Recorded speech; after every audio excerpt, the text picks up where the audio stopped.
A mediados de 1803, un marinero llamado Domingo León pidió a la justicia la reclusión de su esposa, María de los Dolores Acosta. El argumento era que ella se inclinaba a la libertad y que no se sometía a la autoridad del marido. El juez analizó el caso y decidió enviarla a la Casa de Ejercicios Espirituales para dedicarse a la oración. Lo que quizá Dolores no supiera era que de ese lugar no se podía salir.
La Casa de Ejercicios Espirituales de Buenos Aires era una institución dedicada, entre otras cosas, a corregir la desobediencia femenina.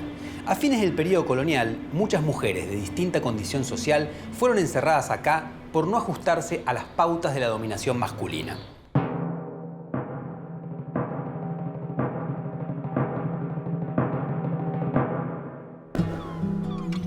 El sistema colonial garantizaba el dominio de los hombres sobre las mujeres en todas las clases sociales. De acuerdo al ideal patriarcal que imperaba en la época, proveniente de Europa, las mujeres debían estar confinadas en sus casas, el santuario del hogar, del que casi no debían salir. Su mundo tenía que ser el doméstico y su principal objetivo, ocuparse de la familia. Se las consideraba sin responsabilidad legal, tan incapaces como los niños. Si eran solteras, dependían de sus padres hasta los 25 años, mientras que las casadas debían respetar la autoridad total de sus maridos. Solo las solteras mayores de edad y las viudas tenían más autonomía, ya que no estaban sometidas directamente a la voluntad masculina.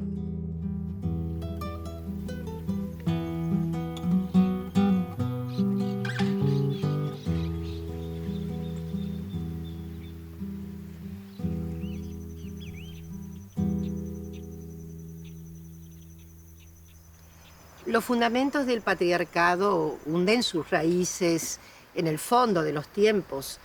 No sabemos muy bien en qué momento surgió el sistema patriarcal, pero esencialmente el patriarcado implica una relación subordinada de las mujeres respecto de los varones, unas relaciones jerarquizadas por las que los hombres se han sentido a lo largo de los tiempos, aunque con algunas diferencias según épocas.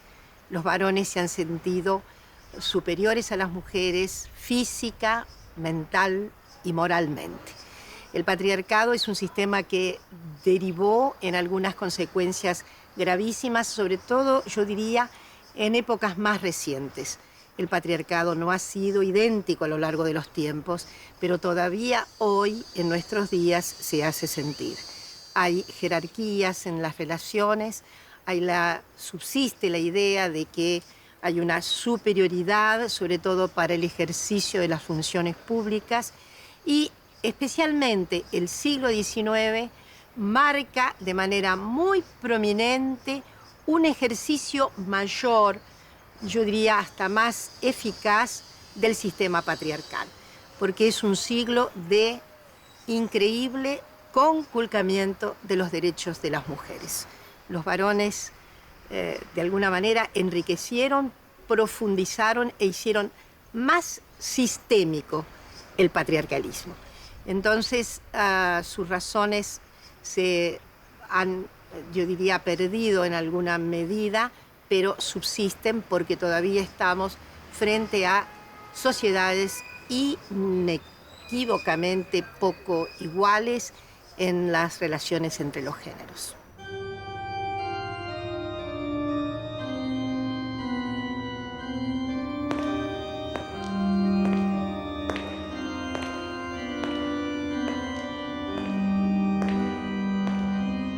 La dominación patriarcal tenía un sostén importante en la solidaridad masculina, que atravesaba las diferencias sociales y raciales.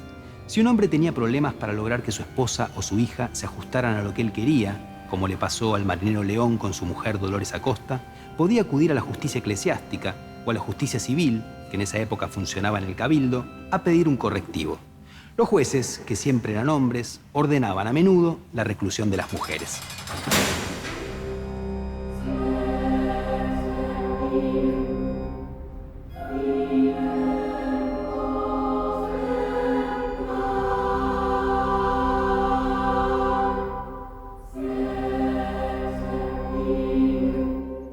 Al igual que muchas otras mujeres, Dolores Acosta intentó escapar varias veces de la Santa Casa. Una sola vez logró fugarse, pero al poco tiempo fue detenida por el alguacil mayor, un miembro del cabildo que cumplía funciones de vigilancia, quien inmediatamente la volvió a encerrar bajo la acusación de que vivía con bastante escándalo.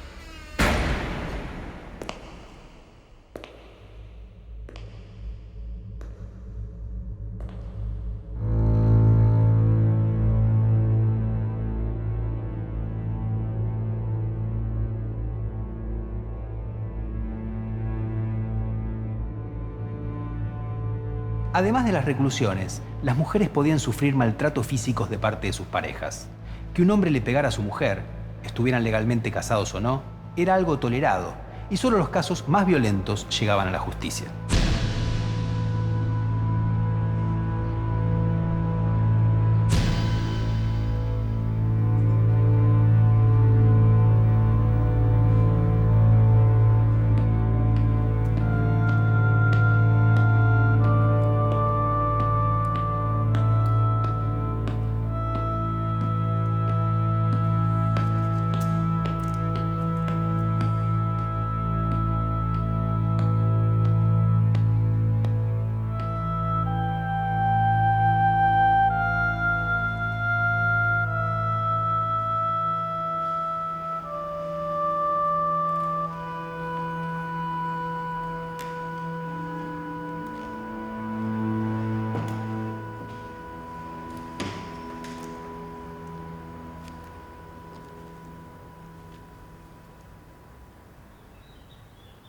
Otro ejemplo de agresión frecuente puede verse en este juicio de 1792, en el que el padre de una adolescente llamada Isabel Gallardo pidió el destierro de un peón, acusándolo de haber ingresado en su rancho cuando él no estaba, haber intentado abusar de su hija y, como ella se defendió, haberle cortado el pelo. El acusado admitió el hecho, pero dijo que lo realizó porque ellos tenían una relación y la había visto con otro. Más allá de los detalles del caso, lo importante es que cortarle el pelo a una mujer implicaba una acusación de inmoralidad. De hecho, durante el juicio, Isabel acudió con una mantilla que le tapaba esa falta. Su pelo, presentado como prueba, se conserva en el expediente de 1792. En general, los jueces protegían a quienes castigaban a sus mujeres por lo que llamaban mala conducta. La atención la ponían en el comportamiento de las víctimas, a las que siempre veían como sospechosas. Incluso un esclavo, que ocupaba el lugar más bajo de la pirámide social, tenía derecho a golpear a su mujer, aun si ella pertenecía a otro amo.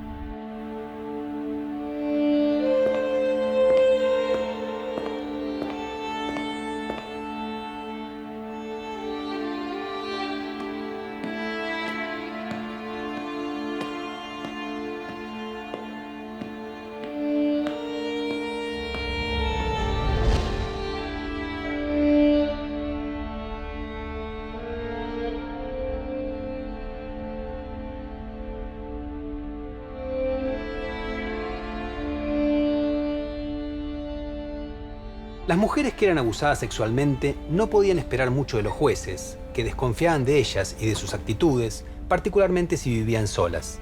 Los castigos a los culpables, cuando existían, no eran tan duros. Un violador podía ser desterrado por un tiempo a un lugar cercano o, más raramente, recibir algunos latigazos. Las penas más severas eran para los violadores de niñas, y la condena más extrema de la época virreinal en la capital fue de 150 azotes, casi equivalentes a una pena de muerte, dados al violador de un joven, porque la sodomía se consideraba un delito aberrante.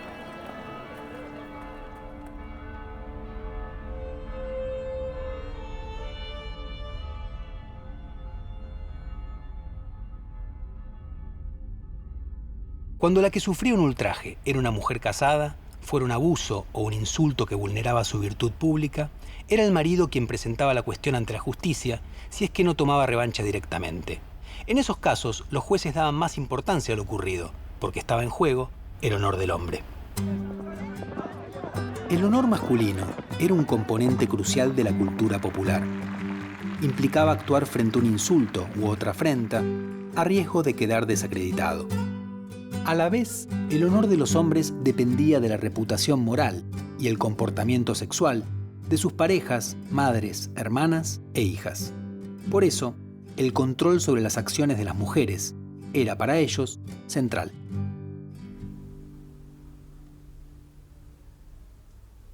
En la sociedad colonial, el honor reflejaba y legitimaba las jerarquías sociales y raciales y tenía diferentes sentidos. Para la élite, los pilares más importantes eran la limpieza de sangre, la legitimidad del nacimiento y el grado de riqueza, poder o estatus de la familia. También era importante mantener una reputación intachable en lo que tenía que ver con la conducta. Basándose en estos pilares, los miembros de la élite consideraban que el honor era un patrimonio exclusivo y pretendían dejar fuera al resto de la sociedad. Pero existía paralelamente un sentido del honor para los sectores medios y populares que no se vinculaba con el estatus, pero que sí se vinculaba con la conducta virtuosa. En este sentido, para los hombres era fundamental mantener una reputación vinculada a algunos valores como la honestidad, la lealtad, la solvencia, la virilidad, el coraje, la valentía y la capacidad de controlar las conductas de las mujeres a su cargo. Mientras que para las mujeres lo más importante era mantener una reputación vinculada al recato sexual, que descansaba en la virginidad, la fidelidad y la castidad. El honor nunca era simplemente autoproclamado, sino que el reconocimiento como personas de honor, es decir, hombres o mujeres de honor, dependía de la valoración que hiciera el entorno. En definitiva, el entorno social de referencia, el barrio o el vecindario, cumplía un papel fundamental consagrando estas identidades y esgrimiendo una opinión acerca de la reputación de los individuos, o lo que en la época se denominaba la pública voz y fama de los distintos sujetos involucrados en diferentes procesos judiciales o conflictos donde el vecindario cumplía un papel importante porque intervenían como testigos.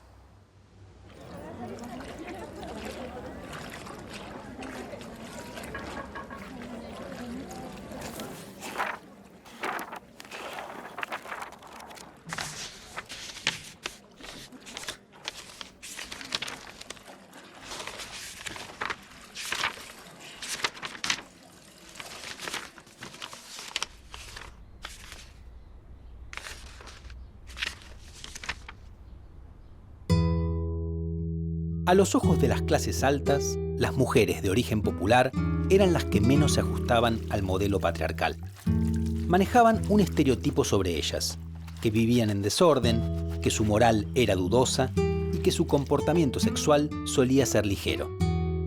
Desde esa perspectiva, las mujeres populares no podían alcanzar la honra de quienes integraban la élite.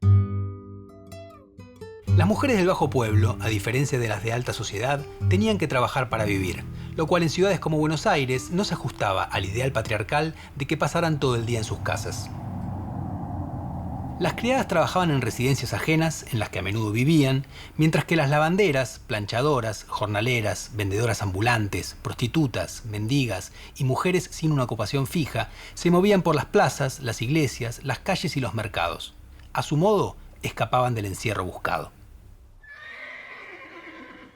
Entre los campesinos era común que el cultivo de la tierra y la jefatura de los hogares quedaran a cargo de las mujeres, debido a que muchos hombres se ausentaban durante periodos prolongados, porque eran enviados a la frontera, porque tenían que ir a trabajar lejos o también porque abandonaban a sus familias.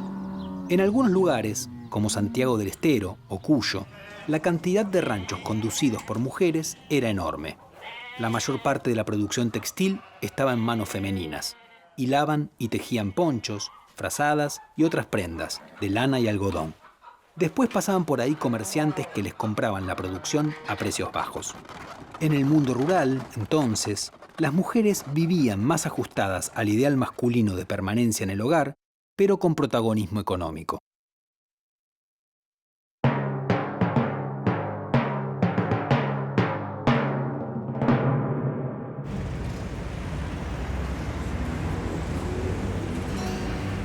En el Cabildo de Buenos Aires, que era el encargado de administrar justicia, existía la figura del defensor de pobres, que representaba a las mujeres plebeyas que acusaban directamente a los hombres. El sistema judicial colonial le permitía a mujeres y hombres de los sectores más desprotegidos establecer pleitos contra cualquier miembro de la sociedad, y tanto los indígenas como los esclavos y otros miembros de las clases populares aprendieron a utilizarlo y a luchar de ese modo por sus intereses.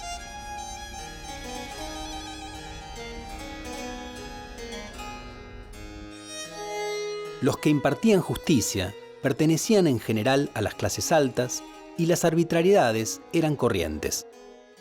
Pero algunas veces los jueces fallaban a favor de los más débiles en un litigio. De este modo, la justicia funcionó como uno de los principales elementos de cohesión social y de legitimidad del sistema colonial. Algunas mujeres se presentaban ante la justicia para denunciar a hombres. Al hacerlo, se corrían del lugar de total pasividad que se esperaba de ellas. Algunas de las demandas más corrientes que llevaban a las mujeres a pleitos con hombres eran contra los padres de sus hijos, fueran sus maridos legales o no, con el objetivo de que las proveyeran de alimentos para los niños. Otro motivo habitual de concurrencia femenina a la justicia era intentar recuperar la tenencia de sus hijos cuando los habían entregado en tutelaje a gente de mayores recursos.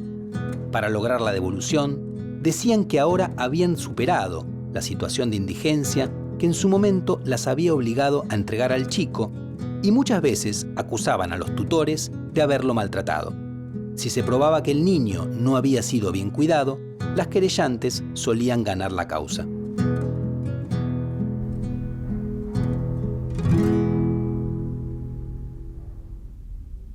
Otra de las acciones judiciales en las que se veían involucradas las mujeres era plantear un juicio de disenso cuando los padres se oponían a la celebración de un matrimonio por considerarlo inadecuado o inconveniente. El origen de este tipo de pleitos judiciales deriva de una real pragmática sobre matrimonios que había dictado Carlos III en 1776 y se había trasladado a América 2 años después, que establecía por primera vez el requisito del consentimiento paterno para el matrimonio de los hijos menores de edad, inicialmente menores de 25 años. Y habilitaba a su vez un recurso para los hijos que consideraran que la oposición paterna era irracional o infundada, y era plantear un juicio de disenso. El estudio de estos juicios de disenso permite ver cuáles eran las razones aducidas por los padres para intentar impedir un matrimonio por la notoria desigualdad entre los novios, que era la expresión que se utilizaba en la época. Y estos motivos eran motivos raciales, por la desigualdad racial, sociales o económicos vinculados a las diferencias en el estatus y en la posición de las familias o en la ilegitimidad de alguno de los contrayentes, y también se utilizaba la expresión de la desigualdad moral para referirse a la falta de recato sexual femenino o al juego, la vagancia o la deshonestidad masculina. Pero un tipo de pleitos que era mucho más frecuente que el de los juicios de disenso era iniciar una querella judicial por injurias. Y aquí se ve de manera muy contundente la importancia que tenía el honor para los distintos sectores sociales, porque mujeres de los sectores medios y populares también iniciaron querellas por injurias para defenderse de las injurias verbales o reales. Y dentro de las injurias verbales, el lugar relevante lo ocupaba el insulto sexual. Si para los hombres el insulto más importante era denominarlos ladrón, pícaro o mulato, para las mujeres el insulto determinante era llamarlas putas, puta o expresiones similares. Y en menor medida, también se las denominaba mulatas, cholas o ladronas. A pesar del peso del patriarcado, la realidad de las mujeres populares no se ajustaba al modelo. Se suponía que debían casarse, pero muchas vivían en uniones de hecho. Se pretendía que estuvieran encerradas en sus hogares, pero era común que se movieran por ámbitos públicos. Se planteaba que debían depender siempre de los hombres, pero había numerosas familias encabezadas por mujeres solas. Se las pensaba como menores de edad, sin capacidad de acción, pero acudían a la justicia para luchar por lo suyo. La sociedad de los patriarcas tenía grietas.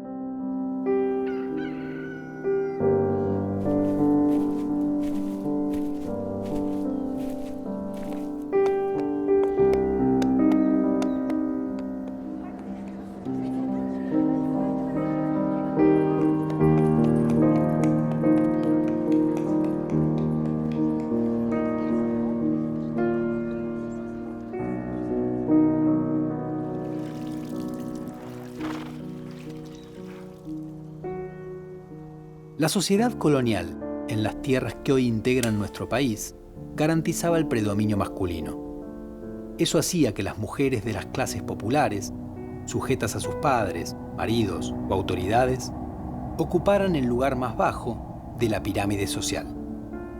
Muchas cosas se han transformado en las clases populares de la Argentina desde entonces, pero el lugar subordinado de la mujer respecto del hombre fue, y es, una de las que más cuesta cambiar.